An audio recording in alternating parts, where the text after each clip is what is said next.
Hello, I'm Bart Édes, Professor of International Development at McGill University. And today I have the pleasure of speaking with Ibrahim James Pam, the new chairman of the World Bank Inspection Panel.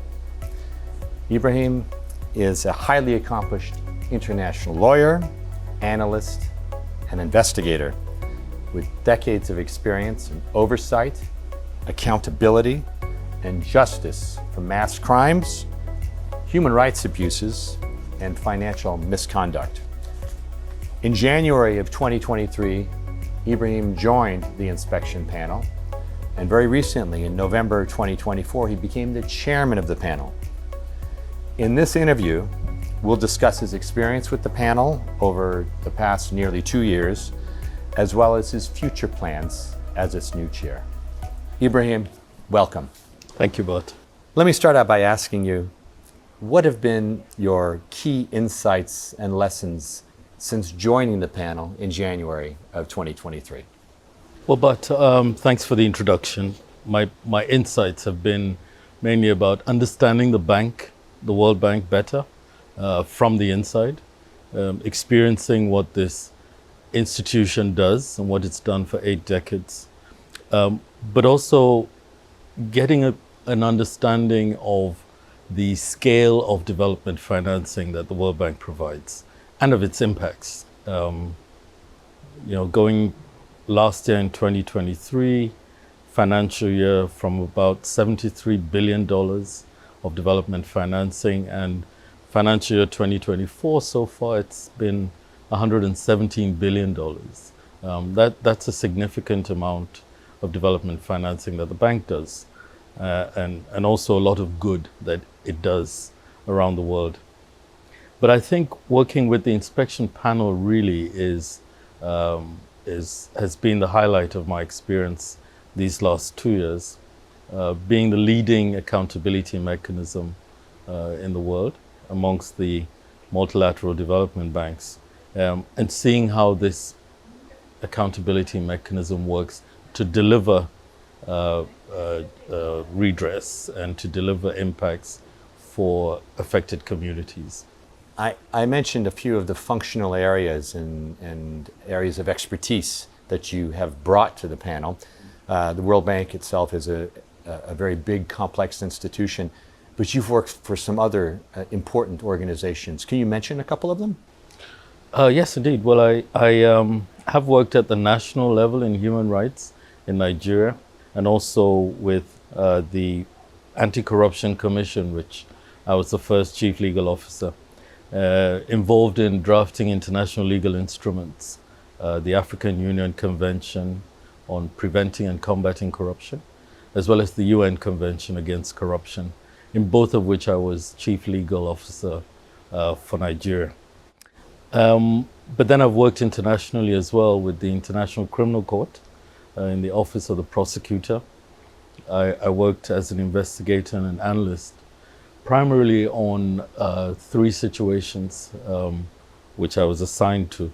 And in one of them, we brought the first genocide charges against the sitting head of state. But after that, I also worked with the African Development Bank as chief investigator for 3 years. And then I joined the United Nations, and I was assigned through the Office of Internal Oversight Services to work in South Sudan and also in Central African Republic, and as well in Abyei, working with the UN peacekeeping forces in those countries, doing exactly internal oversight. And then after that, I joined the Green Climate Fund, which is a multilateral climate financing institution that is the financial intermediary for the United Nations Framework Convention on Climate Change, the Paris Agreement. And I set up the Integrity and Oversight unit of the GCF, working for 6.5 years in that role. And then I came to the World Bank. Well, that's indeed a long and an impressive resume and a lot of substantive work that you've highlighted. Let me ask you, coming to your new role as chair of the panel, the panel itself plays a unique and important role within the World Bank. And for our listeners, our viewers, how would you describe its function and why do you believe that it's critical to the World Bank mission? Well, absolutely. The inspection panel has more than 3 decades of substantive experience and contribution to the mission of the World Bank. I mean, the World Bank mission itself sort of gives the frame for the work that the inspection panel does, which is ending extreme poverty and boosting shared prosperity on a livable planet. The work of the inspection panel has been exactly to support this mission by ensuring that World Bank projects are accountable to the people for any adverse impacts.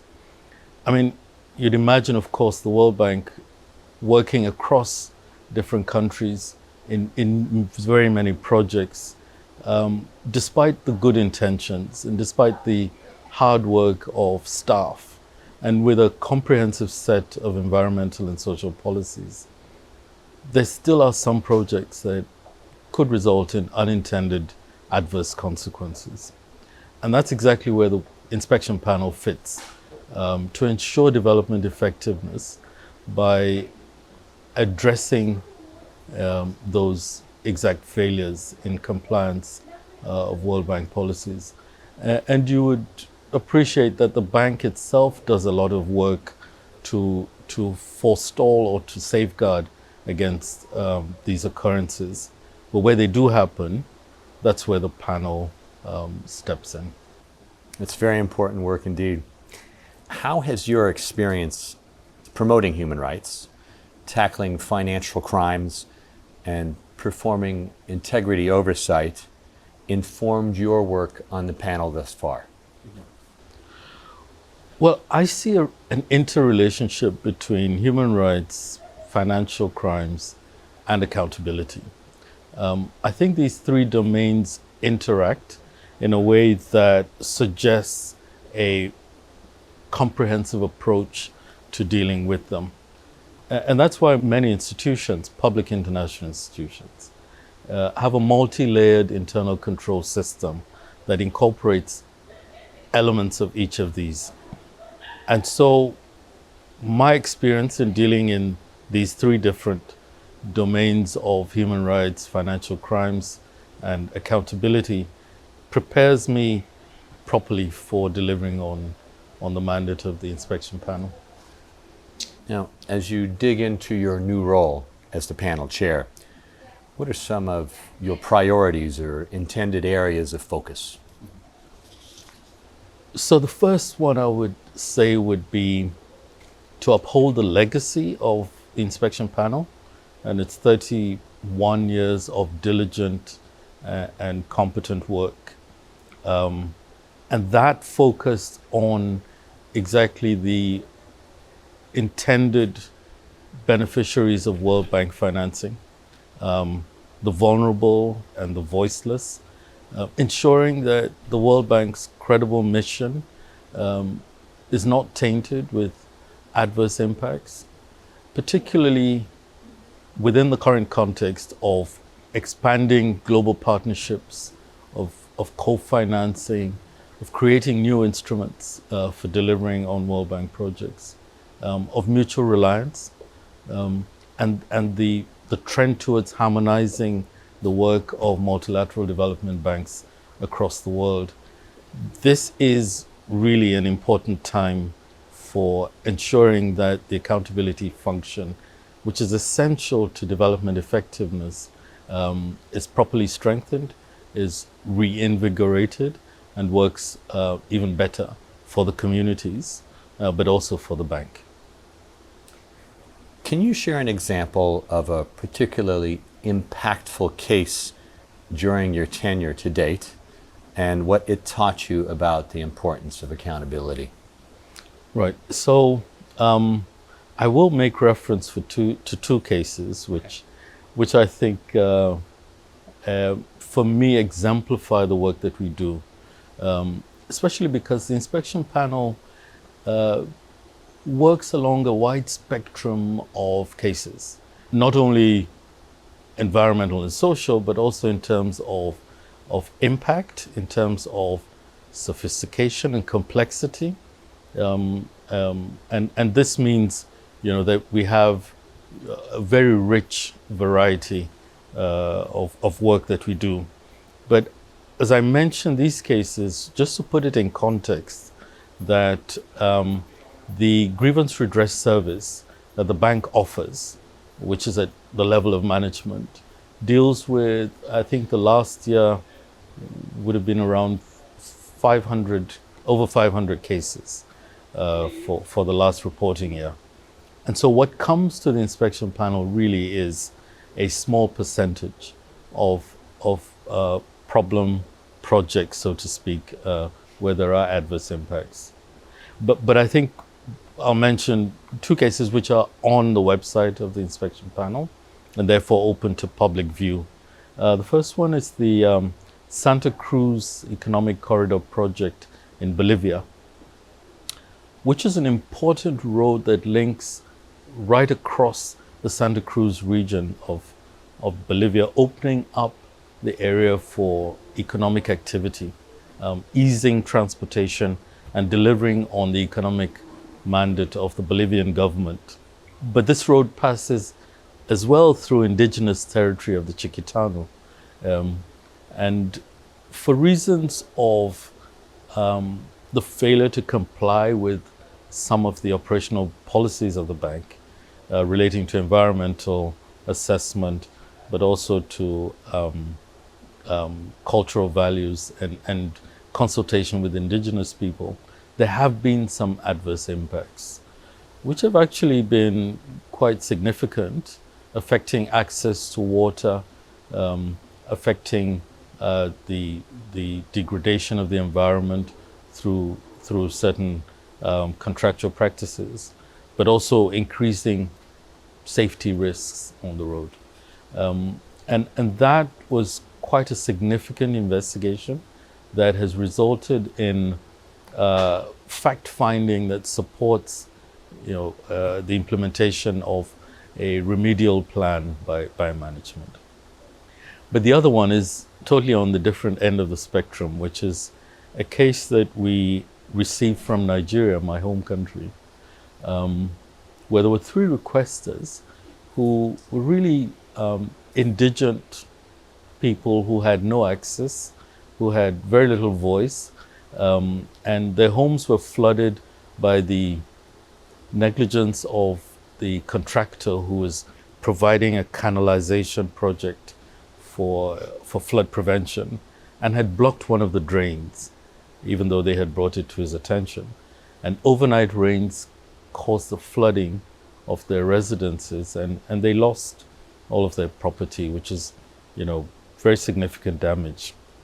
What the panel did was engage with management to find a resolution where the contractor had offered minimal compensations of under $10 each one. This was significantly improved, and they were properly and adequately compensated for their losses, and they were happy with the outcome.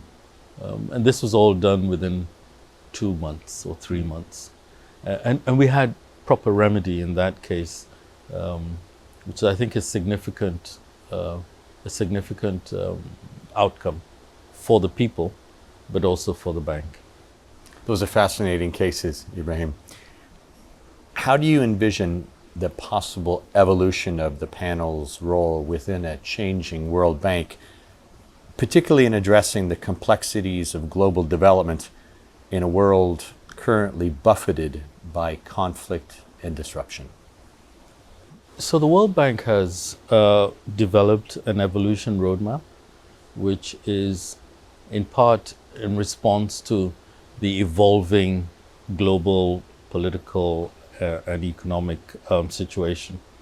And that is a mission that has already been embarked upon, that accounts for conflict and post-conflict, post-pandemic global situation, but also the current efforts at combating climate change and its concurrent risks of maladaptation and projects that go wrong, of integrity risks as well, and of the risks of fraud and corruption and money laundering.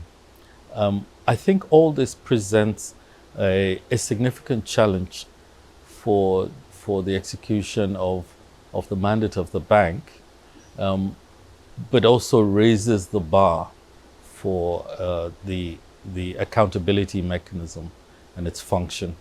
So the inspection panel is well aware of these risks, and we are confidently addressing our preparedness and our ability to confront them.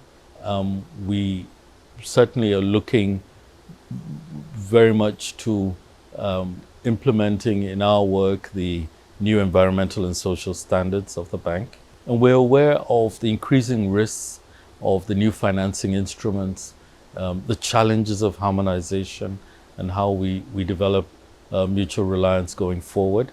And this context is very much the focus of sort of our new role going forward, even as we see, the bank evolving its governance with a new board and new board committees. So being well aware of this, what the panel is doing is increasing its ability to deliver on its function within these contexts. But I'd say very importantly as well, the facilitation of our civil society partners is key. And I think that it's very important that countries, the owners of the bank, and countries to which we deliver our bank projects also work towards expanding the space for civil society rather than shrinking it, because that's really, for us, the possibility to expand our footprint and to deliver development effectiveness. What challenges do you anticipate in leading the panel, and how do you plan to address issues like stakeholder expectations, transparency, and ensuring fair investigations? Well, that's exactly the challenge, stakeholder expectations. And one of the things that we're working to do is to develop and we have started to do that, is to develop an effective stakeholder engagement plan. Now, our stakeholders are multiple. The communities, above all, because as you know, the inspection panel is a citizen-driven accountability mechanism. And we like to maintain that posture. That's the history of the panel. So the communities, certainly we engage with either directly or through their representatives, but also the board. The board of the bank created the inspection panel. We report to the board of the bank, and we consider the board our primary stakeholder. But also there's civil society, who's the guardian of the work that we do. And also we have lateral engagements with the other accountability and other oversight mechanisms within the bank, but also in other institutions. And of course with management. And our relationship with management is not adversarial. I think the best way to describe it would be complementary. We seek to ensure good outcomes for the beneficiaries of projects. And so as we map all of our stakeholders, we also plan how to effectively engage in the best way that delivers the best outcomes for the communities. Finally, as someone who has worked extensively in international oversight and accountability, what advice would you offer to others in similar roles who are striving to uphold integrity and justice in global institutions? So I'm reminded of a saying by Martin Luther King, which is is really something that resonates very well with me, which is that the arc of the moral universe, though it may be long, bends towards justice. The work that we do in oversight and in accountability, it's really about a higher moral aspiration. It's about ensuring that the work of international development is credible, but it's just as well. And it does no harm, but actually does good for communities. My advice to colleagues and to others who work in this space is to always keep that longer goal in mind and to ensure that they aspire towards achieving what is best for the beneficiaries of the work that we do, who are the poor and the vulnerable, and always to keep that in focus. Ibrahim, thank you very much for sharing your insights based on a long, illustrious career, as well as your vision for the inspection panel, which continues to fulfill a very important role here at the World Bank. Thank you very much, Bart. And good luck. Appreciate it.